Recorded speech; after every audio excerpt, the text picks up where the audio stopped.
Hello and welcome to the Creative Consciousness Radio Show on Blog Talk Radio. We are your hosts, Sam and Cabrini Greco, coming to you live from beautiful planet Earth. Throughout our conversation, we will be covering topics such as spirituality, global consciousness, metaphysics, and where you think we're truly headed. We have a great show to share with you today, so bookmark us and receive reminders. And you can visit our website at alltruenatural.com.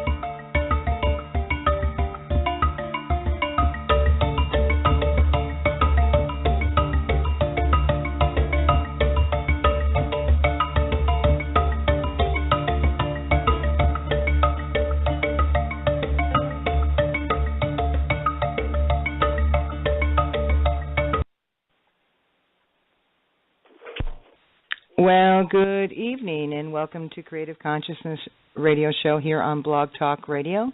My name is Cabrini. And I'm Sam Greco, your co-host. And we have a very exciting show for you this evening. Today is December 4th, 2014, and we're calling you and speaking to you from planet Earth. We are having two wonderful guests on this evening. We have Susan Razavi, and Susan comes to us from Upper Manhattan of New York City. Susan is a clinical social worker and is licensed by the state of New York. She also has been a psychotherapist for the past 24 years and has her master's degree. Susan has been also practicing clinical hypnotherapy and is also a practitioner of yoga and a chakra system for about 9 years now. She's had an overall extensive background in the healing arts and the healing modalities. Okay, so welcome back to Creative Consciousness Radio Show here on Blog Talk Radio. Thank you. And we have our wonderful guest with us, Susan Razavi from New York City. Welcome, Susan. It's really nice to have you here tonight. Thank you very much for inviting me for this interview. We've been so excited to talk to Susan because she has such an extensive practice of working in the spiritual community, working with those individuals that are wanting to gain more access about themselves, through her work as a social worker and a hypnotherapist. She's been involved in many different spiritual practices, and I guess one of the most profound for her has been not only the study of the chakra system and the practice of yoga, but also your trip to India. I think that must have been fascinating for you, Susan. Maybe you can just share with us a little bit about yourself and a little bit about your experience so far. Give us a little, background on yourself, if you wouldn't mind. Yes, thank you very much for asking. I think it sort of gives a better context if I do that.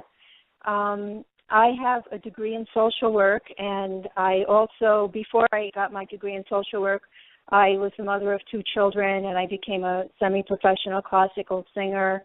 And then I started working as a professional social worker, and I helped a lot of people over the years. So over the next 15 years, when I started becoming a social worker, I must have helped like tens of thousands of people. And I noticed that there were just a lot of people who did not resolve their issues using the talk therapies, the different kinds of talk therapies.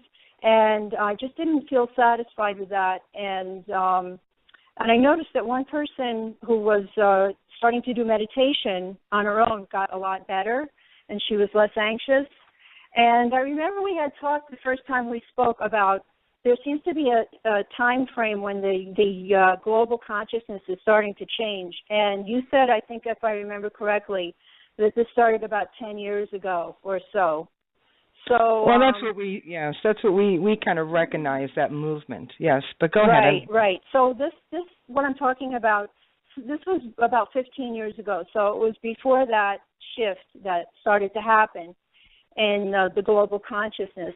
But then later on, after I started getting interested in meditation, I started, for some reason, which I tied into much later, it was like a very sort of mystical experience that I understood why this happened to me, but much later. I started dating somebody who had just taken care of his wife who died of cancer, and he had taken care of her at home until she transitioned out of her body. And he was a very sad person when I met him, but he was also one of these very materialistic people, an accountant. And during the time I knew him, he said he was doing yoga a little bit because people had told him to do yoga to handle stress. So for some strange reason, I started doing yoga. Sometimes, there's no reason, because many times before people had told me to do yoga and I never did it. So after about 1 or 2 years, I started to experience a presence, which I thought was the spirit of his departed wife, coming to me, and it was a physical experience. It wasn't just something that I imagined, and it was like a flower, a milky flower or hand that would flow over me, starting with my head, and make me feel that I would be able to have a little bit of precognition. I would know when he would call me. So that was the limit to my precognition at that stage.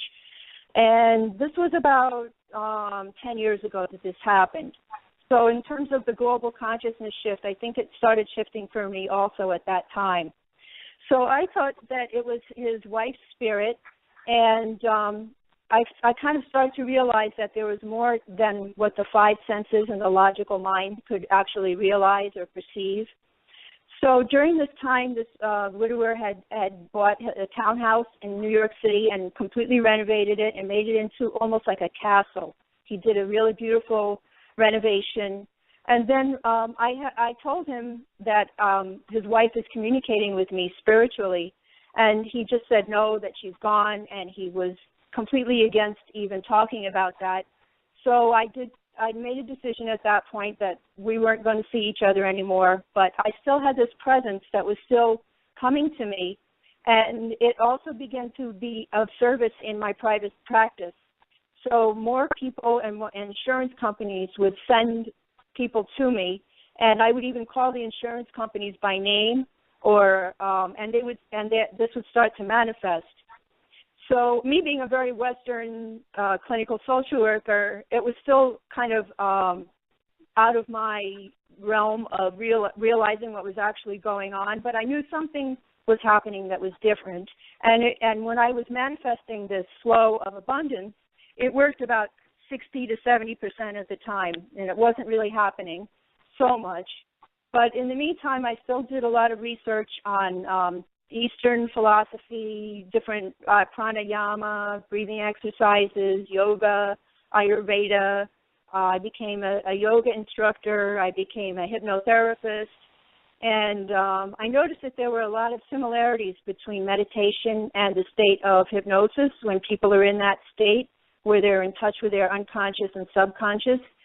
And I was very much seeking a scientific way to find answers, the eternal questions like, why are we here, and what is our purpose, and what do we do after we pass out of this body? And I was just looking for it in a very Western scientific way that I could actually perceive.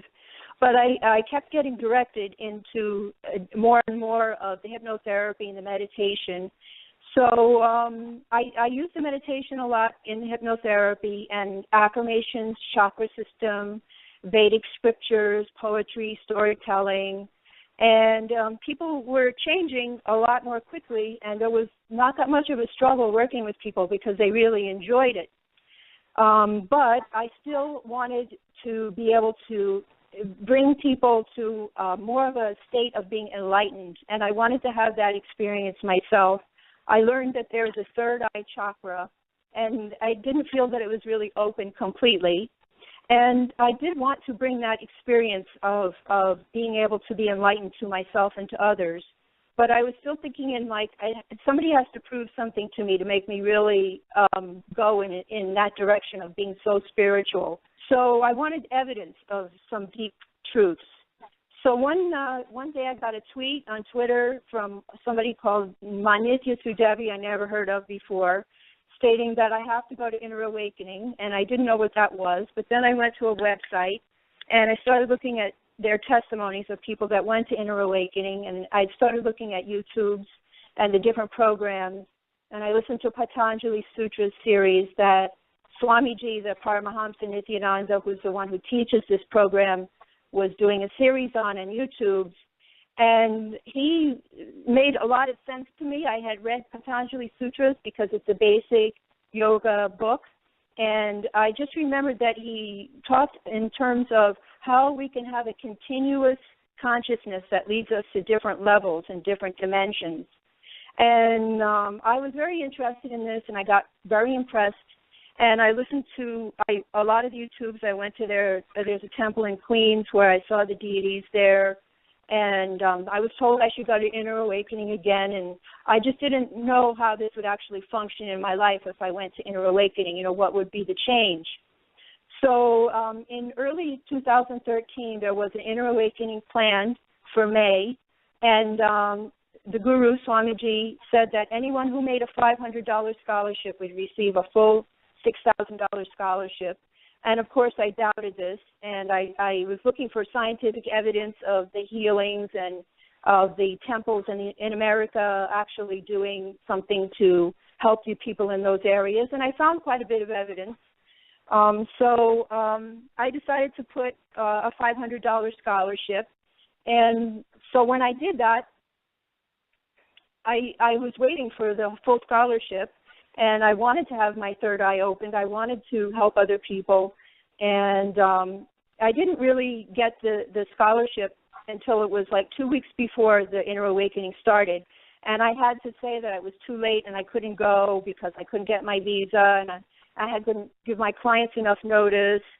And but the way that I got notified that I would get the scholarship was that I was coming out of a yoga class, walking down the street, and I heard Swamiji's voice up in the air above me saying, "Oh, she can give so many scholarships, but she doesn't have a scholarship. That's not right. She has to have a scholarship." So I heard him saying that, and since then and before then, I've never heard anybody like talking in my head. So, and then I looked at my phone, and there were 3 messages telling me that I had a full scholarship. So I knew it wasn't like a coincidence that this happened. And so I didn't go, but by that time I was convinced that I really had to make it happen. I had to go to Inner Awakening. So I went in September, and I had enough experience to know that this is like an entanglement of mind and spirit in what we call reality, and that what we call reality is a different kind of entanglement with a different kind of energy at a different frequency. So like many other people that I have talked to since I went to Inner Awakening, before I went, the process of me having dreams and precognitions already started, which came true while I was in Inner Awakening. So it was like evidence again for my Western mind that there's proof that this is actually true. And so as soon as people even wear one of the malas with his pendant or go to any kind of program, things start to happen that they start to report that their life is much different. It's going in a different direction. What happened in Inner Awakening, and I'll make this brief, is that the promise was that I was going to awaken strands of DNA, and which would produce health, and that my Kundalini would be awakened to awaken the latent powers, allowing me to have greater energy and access to my what I called unconscious, and that I would have the enlightenment experience. So I did. The first 4 days I was there, I worked on something called completion of myself. And then I received each night an energy darshan, which was an initiation of me and everybody who was there, who received the biomemory of this enlightened being, Swamiji, of this guru. So we would clean out our old karmas and sanskaras by the spiritual process that we did every day. And then every night we would receive an energy darshan. And every day I started to feel lighter, and I started to feel like my real self was being expressed, that I could really be my soul was really wanting to express. And we developed integrity, authenticity, responsibility, and enriching of ourselves and others. For example, if you want to enrich others, you also enrich yourself, so that causes you to expand. So I felt that expansion, and then in the next 6 days, we participated in healing relationships with ourselves and others. And then on the last 11 days, we received special cities, which are special powers, such as Vak Siddhi, which is making words reality, manifesting wealth, manifesting health, overcoming fear of death, overcoming death itself, overcoming food patterns, sleep patterns, getting a healer's initiation, and rewriting our future reality. So I would be able to cause others' reality because I was able to cause my own reality. So to connect this to the beginning of becoming a spiritual activist, this man whose wife had died, there was a discourse which was filmed on October 3rd, 2013, where there was something called the Alankara and Alila, which is a recalling of something that happened in the past having to do with Mahadeva or God coming to help some people in life. You know, it's like a real story that happened in life. So the story was that there was a king who was jealous of a singer. And I mentioned before that I was a singer. And I started to feel like the spirit inside of me, the spirit guide, that I could just pour it over Swamiji as this happened. And as he's talking about this happening, this king who was jealous of a singer, he was perceiving this spirit flowing over him. So, and he was even talking about it's a completely different channel, that, you know, things that we think are in the past or not in the past are happening right now. And the story is that the king wanted the temple singer to come and sing for him, and she refused. So he had a vocal competition, and he declared another winner. However, his wife said that wasn't fair and told him to have the competition again in the temple and to include the temple singer. So then he had to declare the temple singer the winner, as Mahadeva, God, had given her the most beautiful voice, and she would only sing for God. So that Swamiji said that Mahadeva takes care of us even in the most earthly events and is always there to help. And it was something that I really experienced in real time, an entanglement experience of space-time, of past, present, and it was a spiritual reality. So I really felt confirmed that my spirit guide and third eye and Swamiji are completely open now in my third eye chakra, and my family relationships will be healed. So since I came back from Inner Awakening, I used all of that knowledge that I had. I started giving malas and bliss bites to people, to family, to people who work with me, friends. So I send them links on webinars. They are participating in processes and programs and meditations. So I became like a Vedic counselor. You know, the Vedic tradition has counseling. And I did a lot of different spiritual practices. And I've had 2 physicals since I came back from Inner Awakening, and both show that I'm improving in health since Inner Awakening. So even at my age, so I'll say I'm a senior citizen, but my age, I've improved in my health. And I was healthy before. So since I asked Swamiji to send more people to work on causing their realities, he's been sending more people. And then I asked the cosmos to send me more people who are seekers.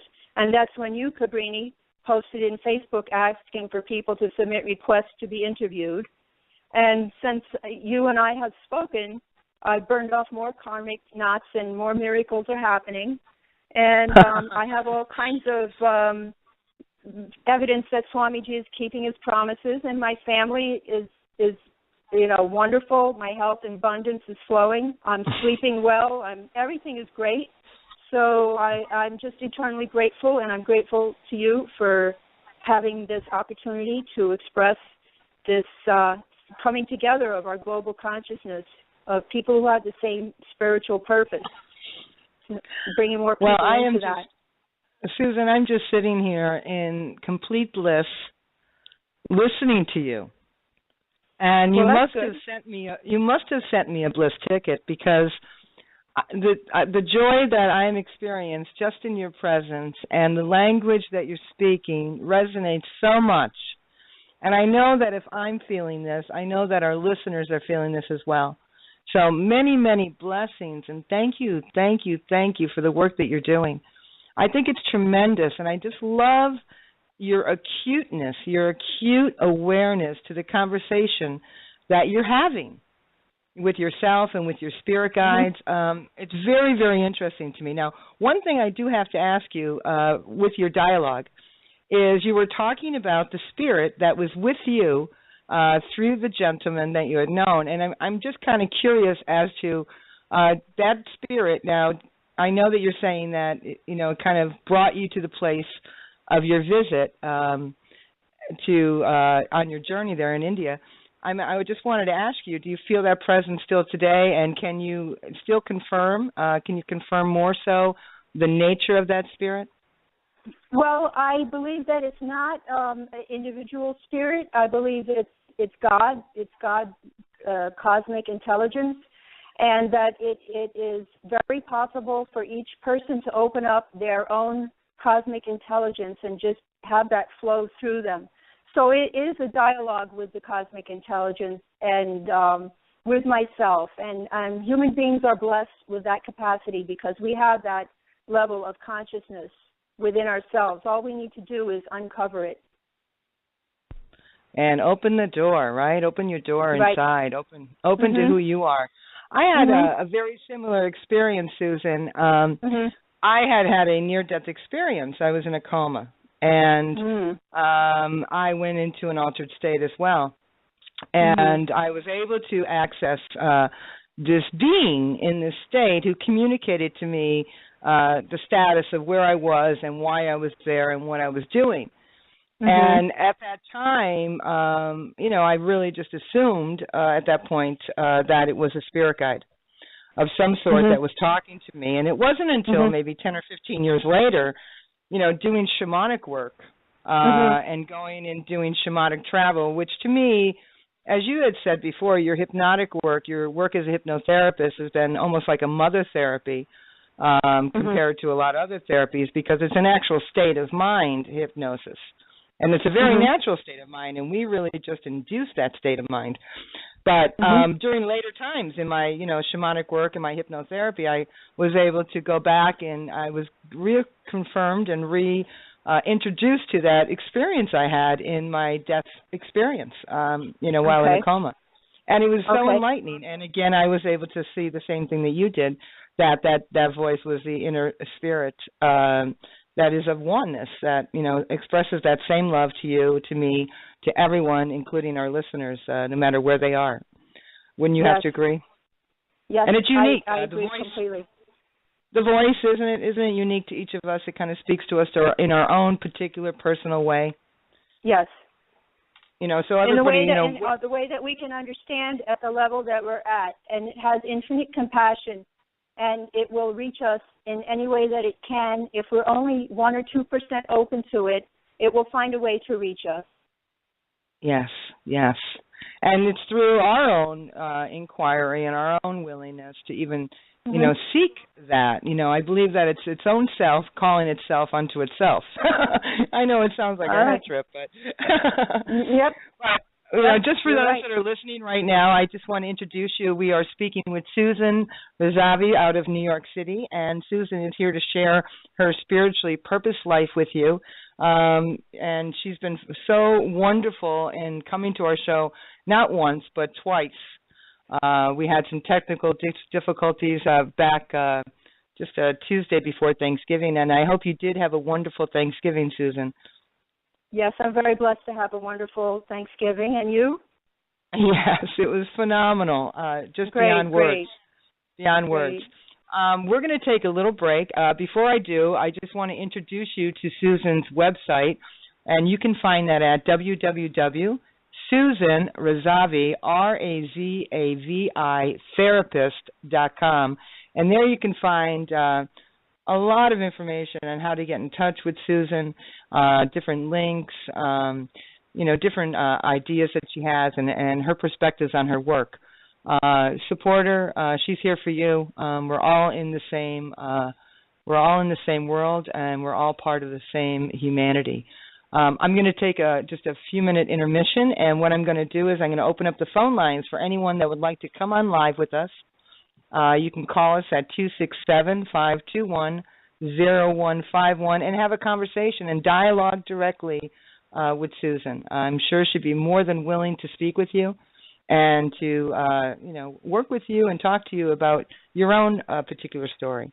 So with that, just hang on, folks, and get comfortable. We're here for another 20 minutes. While we take a short break, please take a moment and bookmark our Creative Consciousness radio show here on Blog Talk Radio. If you're living a spiritually purposed life and want to connect and co-create with others in the spiritual community at large, become a member of All True Natural Cooperative. Be sure to sign up for our newsletter, and for more information, visit our website at alltruenatural.com, promoting awareness as a key to harmonious living.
Okay, folks, we're back here on Creative Consciousness Radio Show on Blog Talk Radio, and we are here with Susan Razavi from New York City, and she's bringing forth her mission statement to you tonight, and also sharing a lot of her experience that she had in her own awakening.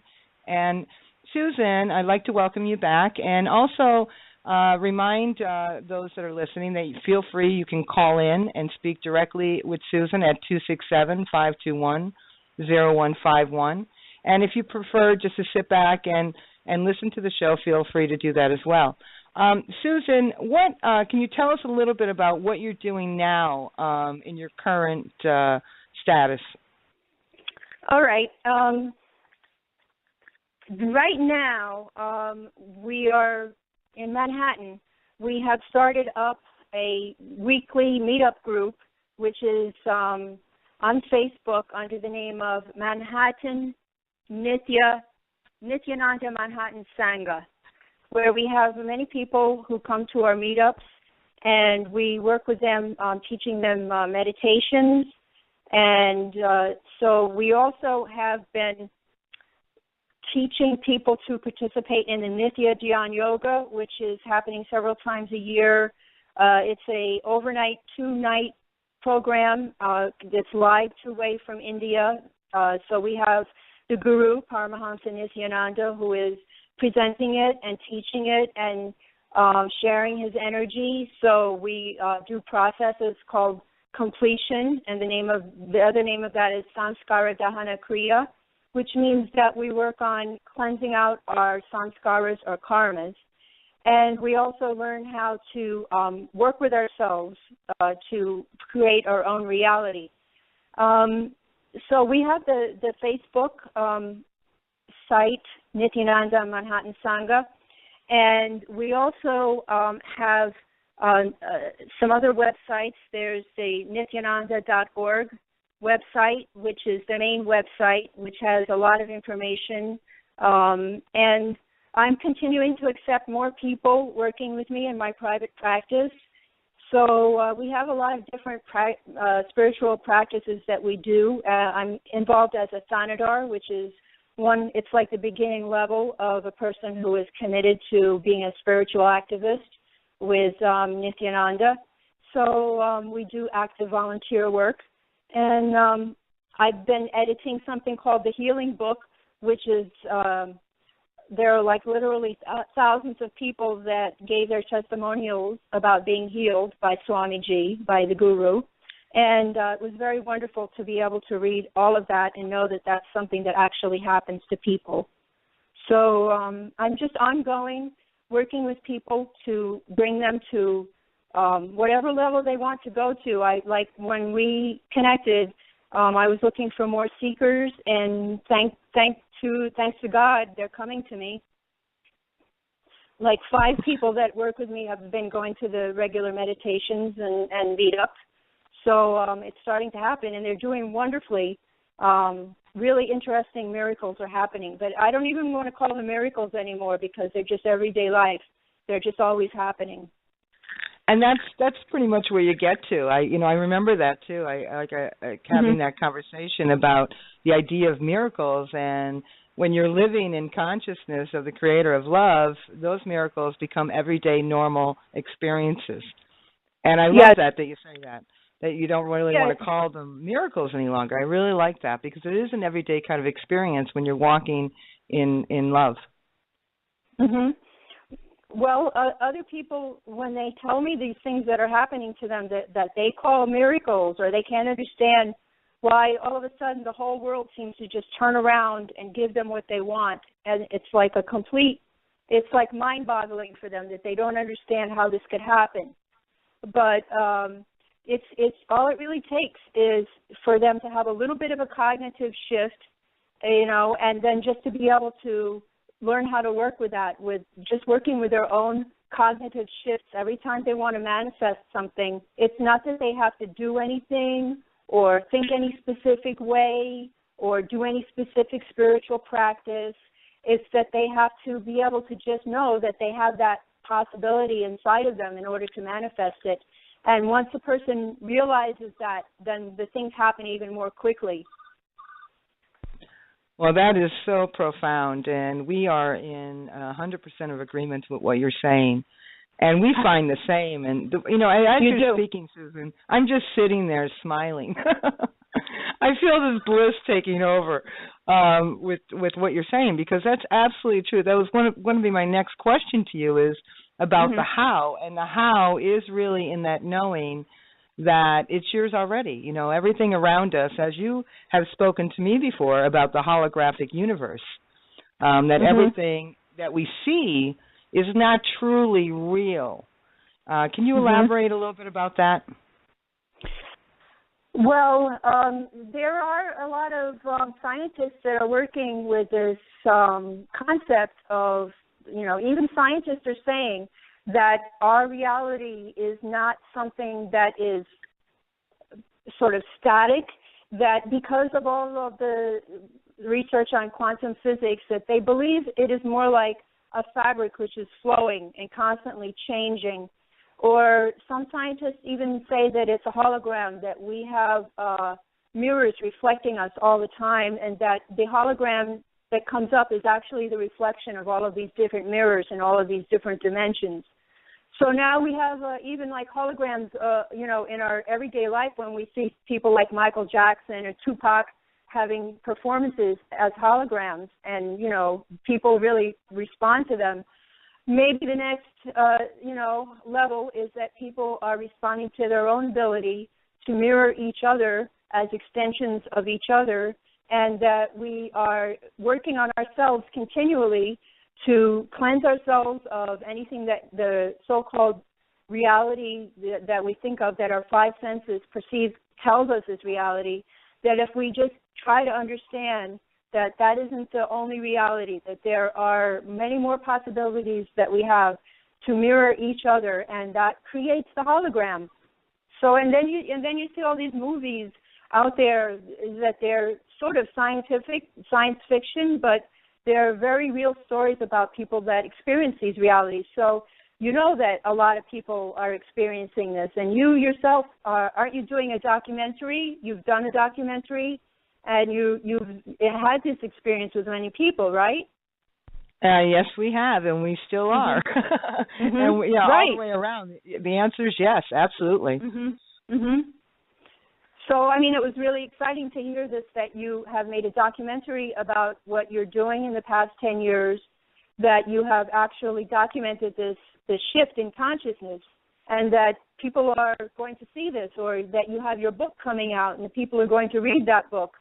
That all of the people that you've touched in the years that you've been doing this, all of that connects us to each other, and it gives us many more possibilities, because, this is a crucial time in the Earth's history where it needs all the healing that we can give it, and, but it is possible for us to turn things around. Now, I wanted to ask you a question, Cabrini. Yes, feel free. What is your concept of the spirit entities in our world, in our Earth, what we call our Earth? Are there a certain number of spiritual entities, or do you feel that it's just the overarching connection, or how do you feel about that?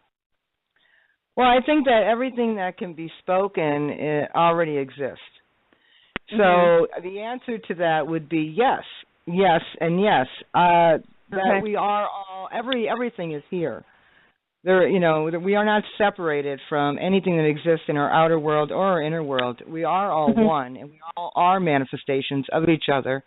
And it is the one loving being, the living, omnipresent, omnipotent vibrational energy that each of us are. And through that experience of love, we intermingle, we become the mandala.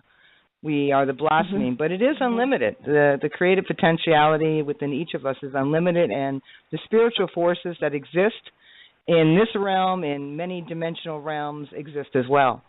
Through the interconnectedness of ourselves, we can communicate with the various dimensions that exist, and even in dimensional ideology, that is still one. It is still a wholeness that exists. So I don't know if that kind of answers your question, but I would have to agree that everything is here. And if you can think it, if you are inspired, you are being guided. If you are driven, whatever makes you feel good, I want to let you know that is the door to follow. And know that if you have an idea about something that you want to create in your life, that blueprint is already written. We're always in the past. That's the way I look at it. We're looking through the rearview mirror, and as far as our life goes, because everything that we are has already been, and it's a continuum. It's a continuum experience, and we are ultimately, I think, universally, and not even that. I think I know this eternally and infinitely, that we are all merging, and there's an emergence happening right now. And you're a part of it. I'm a part of it, and I love the fact that that unity is happening regardless of who you are, where you're from. Spirit, integrity, honesty, love is unique to ordinary individuals. You don't have to be this grandness. You don't have to be these. You don't have to be a guru to be a guru. Everyone has the same experience. And available to them, and through their own wisdom, through their own choices. So we feel very honored to be in this position, to be able to have you here, Susan, with us, to share your philosophy, your viewpoints, your perspective, and to know that the work that you're doing is good work. It's affecting people in marvelous ways, and you're supporting individuals in coming to, really meet themselves. I think it's just phenomenal, and I want to personally thank you. For the work that you're doing. Thank you for this opportunity, and I'll definitely be spreading this around if you have a recording of it, and giving it to a lot of people so that they can hear, more about what I do and what you're doing, and that this is something that who would have thought that this would be possible, that I would be doing an interview on the radio. It's just great. Thank you very much. And thank you so much for acknowledging the work that we've done with our documentary and with our upcoming book. Yes, we have about 20 pages left. Perhaps you may want to be looking at another book before print. But, that's something to come. And we're really, I'm really excited that you're involved with editing that wonderful story of individuals sharing their healing and their manifestations. I think that is just marvelous. And the more that we can share with people and individuals around the world that there is a alternative paradigm. there is an alternative paradigm to to what we perceive in the world around us, that there is a community, there is a superior spiritual community, not only in this dimension, but in many dimensions, that's here to support and assist each individual. Susan, thank you for being with us this evening. Okay, and we're very blessed. Continue to have a great blessing of all of your success and everything that you do. And we extend that same blessing to you as well, Susan. And for those of you that would like to get in touch with Susan, again, her website is Susan Razavi, Razavi, therapist.com. You can also reach Susan on Facebook, and that's where we were introduced to Susan through Facebook, and you can reach her via her name, Susan Razavi. Thank you, Susan. You're more than welcome to stay with us. We are going to, again, take a short break, and we're going to be bringing on our next guest, David Young, who is a fascinating artist and musician, and he also channeled George Harrison and John Lennon in a book, and he's just coming out with his audiobook. Really fascinating stuff. Thank you, Susan. Okay. Much love and many blessings. We're going to take a short break, folks, so hang in there, and we'll be right back with you. While we take a short break, please take a moment and bookmark our Creative Consciousness radio show here on Blog Talk Radio. If you're living a spiritually purposed life and want to connect and co-create with others in the spiritual community at large, become a member of All True Natural Cooperative. Be sure to sign up for our newsletter, and for more information, visit our website at alltruenatural.com, promoting awareness as a key to harmonious living.